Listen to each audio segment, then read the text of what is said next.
शेरू की निराली पार्टी। एक सुंदर जंगल में शेरू नाम का एक शेर रहता था। आज उसका जन्मदिन था और उसने एक बहुत बड़ी पार्टी देने का फैसला किया। शेरू ने अपनी शाही दहाड़ के साथ सबको बुलाया, लेकिन खुशी के मारे उसकी आवाज बिल्ली जैसी निकली। चीकू बंदर को सजावट का काम दिया गया था। चीकू बहुत उत्साहित था, लेकिन उसे गुब्बारे नहीं मिले। उसने पूरे जंगल में गुब्बारों की जगह पीले केलों के गुच्छे लटका दिए। पूरा इलाका अब एक फलों की दुकान जैसा लग रहा था। गज्जू हाथी को खाना बनाने की जिम्मेदारी मिली। गज्जू ने सोचा कि वो एक बड़ा केक बनाएगा। उसने एक बड़े खोखले तने में आटा और शहद मिलाया, लेकिन जैसे ही उसने अपनी सूंड से उसे हिलाया, सारा आटा हवा में उड़ गया। बिल्लो बिल्ली पार्टी की मैनेजर थी। उसने अपनी गर्दन पर एक लाल रिबन बांधा था और वो बहुत रोब जमा रही थी। जब उसने केलों वाली सजावट देखी तो उसने अपना माथा पीट लिया। चीकू, ये पार्टी है या बंदरों का दावत खाना? उसने म्याऊं करके पूछा।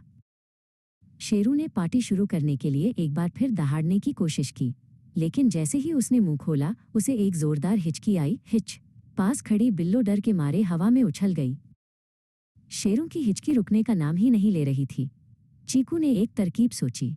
वो दौड़कर गज्जू की सूंड पर चढ़ गया और शेरू को डराने के लिए अजीब अजीब चेहरे बनाने लगा। गज्जू ये देखकर अपनी हंसी नहीं रोक पाया। गज्जू अंत में केक लेकर आया। वो केक नहीं, बल्कि गन्ने और ताज़ी घास का एक बड़ा ढेर था। शेरू ने उस केक को देखा और सोचने लगा कि इसमें मोमबत्तियां कहाँ लगाएगा, लेकिन गज्जू बहुत गर्व से मुस्कुरा रहा था।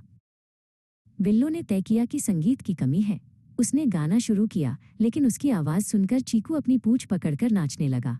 नाचते नाचते चीकू का पैर एक केले पर पड़ा और वो सीधा बिल्लो के ऊपर जा गिरा। पूरा जंगल हंसी के ठहाकों से गूंज उठा। शेरू ने देखा कि पार्टी भले ही वैसी नहीं थी जैसी उसने सोची थी, लेकिन उसके दोस्त बहुत खुश थे।